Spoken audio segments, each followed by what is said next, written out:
আসসালামু আলাইকুম viewers, welcome to my channel Samira Sanjana. আবারও চলে আসলাম নতুন একটা রেসিপি নিয়ে। আজ আমি আপনাদেরকে রেস্টুরেন্ট স্টাইলে চিকেন পিৎজা তৈরি করে দেখাবো। আমরা কিন্তু চাইলে খুবই সহজেই অল্প কিছু উপকরণ দিয়ে পারফেক্ট রেস্টুরেন্ট স্বাদে এমনকি রেস্টুরেন্ট স্টাইলেই পারফেক্ট ঘরেই চিকেন পিৎজাটা তৈরি করতে পারি। এতে করে আমাদের হুঠার বাইরে যাওয়া লাগে না, এমনকি বাসায় আমরা কম খরচেই কিন্তু এই মজাদার চিকেন পিৎজাটা তৈরি করতে পারি রেস্টুরেন্ট স্টাইলে। তো চলুন রেসিপিটা কিভাবে তৈরি করতে হয় দেখে নেওয়া যাক। প্রথমে এখানে আমি একটা পরিষ্কার মিক্সিং বল নিয়ে নিয়েছি। এর মধ্যে দিয়ে দিলাম 2 টেবিল চামচ গুঁড়া দুধ, দিয়ে দিলাম 1 চা চামচ ইস্ট, আরও দিয়ে দিলাম সাথে 1 টেবিল চামচ রান্নার রেগুলার তেল, আর একটা দিয়ে দিলাম নর্মাল তাপমাত্রার ডিম, আরও দিয়ে দিতেছি এখানে আমি সাদা গোলমরিচের গুঁড়া। আপনারা চাইলে আর কি কালো গোলমরিচের গুঁড়াটাও দিতে পারেন। আরও দিয়ে দিলাম স্বাদ মতো লবণ। তো এই সবগুলো উপকরণকে আমি ভালোভাবে মিক্সড করে নিব। যদি এখানে পানির প্রয়োজন হয় সেই ক্ষেত্রে আমি এখানে পানি দিয়ে নিব না। এছাড়া যদি তেল আর ডিমের মিশ্রণ দিয়ে ইস্টটা ভালোভাবে ফেটে নেওয়া যায় তাহলে আপনাদের এখানে এক্সট্রা কোনো পানি দিতে হবে না। তবে যদি এরকম পানির প্রয়োজন মনে হয় তাহলে এরকম আমার মতো সামান্য নর্মাল তাপমাত্রার পানি দিয়ে দিবেন। আর এই তো এটাকে আমি ভালোভাবে মিক্সড করে নিয়ে এর মধ্যে আমি এখন পরিমাণ মতো ময়দা দিয়ে দিতেছি। এখানে আমি প্রথমে মেজারমেন্ট কাপে 1 কাপ ময়দা দিলাম, আর হাতে এরকম একটু তেল নিয়ে এই কাঁটা চামচের থেকে আমি ময়দাটাকে সরিয়ে নিয়ে ময়দার ডোটাকে ভালোভাবে মিক্সড করে নিব। এক পর্যায়ে মিক্সড করতে করতে দেখবেন একদমই স্মুথ একটা পিৎজা ডো হয়ে গেছে। আর এই তো এটা আমার ভালোভাবে মিক্সড করা হয়ে গেছে। আর এটা কতটা সফট হয়েছে তা আমি আপনাকে একটু দেখিয়ে দিলাম। তো এই পর্যায়ে আমি এখানে একটা র্যাপিং পেপার দিয়ে এটাকে ভালোভাবে র্যাপ করে রেখে দিব। আমি এখানে এটাকে র্যাপ করে রেখে আমি চিকেন ম্যারিনেট করতে চলে যাব। চিকেন ম্যারিনেট করতে করতে এটা আমি যতটুকু রেস্টে রাখতে পারি আর কি। আরেকটা কথা বলে রাখি এখানে আমি পিৎজার ডোটা তৈরি করার সময় গুঁড়া দুধ ব্যবহার করেছি, তবে আপনারা চাইলে কিন্তু কাঁচা লিকুইড দুধ দিয়েও করতে পারেন।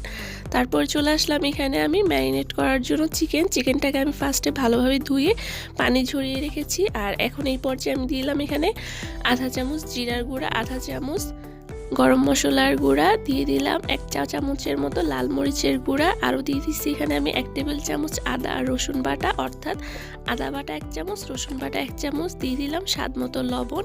এখন এই সবগুলো উপকরণকে ভালোভাবে মিক্স করে আমি চলে যাব চিকেনগুলোকে ফ্রাই করার জন্য। তবে আপনারা চাইলে এটাকে 30 মিনিটের মতো রেস্টে রাখতে পারেন, কিন্তু আমি রাখলাম না। এটা রেস্টে না রাখলেও কোনো সমস্যা নেই। তারপরে আপনারা এখানে চাইলে আরও সয়া সস কিংবা ওয়েস্টার সস এগুলো দিতে পারেন, তবে এগুলো না দিলেও কোনো সমস্যা নেই। তো এই তো এখানে আমি 2 টেবিল চামচ রান্নার রেগুলার তেল দিয়ে দিলাম, আর তেল দিয়ে এখানে চিকেনগুলোকে দিয়ে মিডিয়াম আঁচে 5-6 মিনিট সময় নিয়ে ভেজে নিব। তো এই তো চিকেনটা এই পর্যায়ে আমার ফ্রাই করা হয়ে গেছে। এখন আমি চলে যাব পিৎজার যে ডোটা তৈরি করে রেখেছিলাম সেটার কাছে। আর আমার চিকেনটা ভাজতে এবং রেডি করতে করতে প্রায় 10 থেকে 20 মিনিট সময় লেগেছে, অর্থাৎ আমি 20 মিনিটের মতো পিৎজার ডোটা রেস্টে রেখেছিলাম। তবে আপনারা চাইলে এখানে আধা ঘন্টা কিংবা 1 ঘন্টার মতো রেস্টে রাখতে পারেন, এতে করে এটা ফুলে আরও ডাবল হয়ে যাবে। তবে আমি যেহেতু মাত্র 20 মিনিটের মতো সময় নিয়ে রেখেছিলাম সেতে এরকম আর কি ফুলেছে। আর এটা ফুলার কারণ হচ্ছে গরম স্থানে এটা যত বেশি গরম জায়গার মধ্যে রাখা যায় অত বেশি আর কি ফুলে। তো এই তো আমি এখন পিৎজার ডোটাকে অফ ক্যামেরায় বেলে নিয়ে এসেছি। তো এটাকে বেলে নিতে হবে আর কি, এটার মোটাটা থাকবে। আমরা যেমন সাধারণত নর্মালি পরোটা খাই ঠিক এরকম পরোটার মতো একটু মোটা করে নিতে হবে। এটা যখন পিৎজাটা পুরোপুরি হয়ে যাবে ওভেনে দিয়ে দিব আমরা, ওই পর্যায়ে এটা কিন্তু ফুলে ডাবল হয়ে যাবে। তো এই তো যেহেতু আমি এটা রেস্টুরেন্ট স্টাইলে করতেছি, তো এরকম হাতের সাহায্যে এই সাইডটাকে চেপে চেপে এরকমভাবে দিয়ে দিতে হবে, এতে করে সাইডগুলো ফুলও দেখা যায় এবং কি দেখতে খুবই ভালো লাগে। তো এই পর্যায়ে আমি যেটা করব, কাঁটা চামচের সাহায্যে পিৎজার যে রুটিটা আছে এটার মধ্যে আমি ছিদ্র করে দিব। এতে করে কি হবে, পিৎজাটা ওভেনে কিংবা চুলায় দেওয়ার পরে ফুলে উঠবে না। তো যেটা রেস্টুরেন্ট আর কি করে থাকে, তা আমি পুরো রুটিটাকে কাঁটা চামচের সাহায্যে কেটে নিয়েছি। আর এই তো এখন এর মধ্যে আমি 2 টেবিল চামচ টমেটো সস দিয়ে দিলাম। টমেটো সস দিয়ে দেওয়ার পরে দিয়ে দিলাম এখানে আমি চিজ। এটা অপশনাল, আপনারা চাইলে উপরে চিজ দিতেও পারেন, না দিলেও সমস্যা নেই। তারপর এখানে আমি নিয়েছি লাল সবুজ ক্যাপসিকাম, নিয়েছি ব্ল্যাক অলিভ, আর নিয়েছি পেঁয়াজ। তো এখন আমি পিৎজাটাকে ভালোভাবে সাজিয়ে নিব। প্রথমে আমি লাল সবুজ ক্যাপসিকাম দিয়ে দিলাম, তারপর দিয়ে দিলাম ব্ল্যাক অলিভ, আর দিয়ে দিতেছি এখন সবার উপরে পেঁয়াজের ফালিগুলো আর কি। তারপর দিয়ে দিতেছি চিকেন। এখানে আমি চিকেনের পরিমাণটা বেশি নিয়েছি, তবে আপনারা চাইলে চিকেনের পরিমাণটা কম কিংবা বাড়িয়ে নিতে পারেন। তো এই তো এখানে আমার চিকেনগুলো দেওয়া হয়ে গেছে। এখন এর উপরে আমি আবারও মোজারেলা চিজ দিয়ে দিতেছি।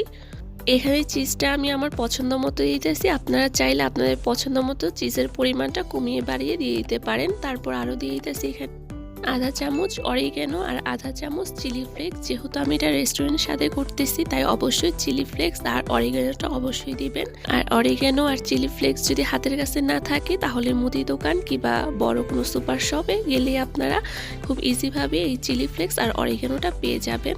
তো এই তো এটাকে এখন আমি ওভেনে দিয়ে দিব। আমার এটা রেডি করা হয়ে গেছে। আর এটা ওভেনে দিয়ে আমি 20 থেকে 25 মিনিটের মতো অপেক্ষা করব।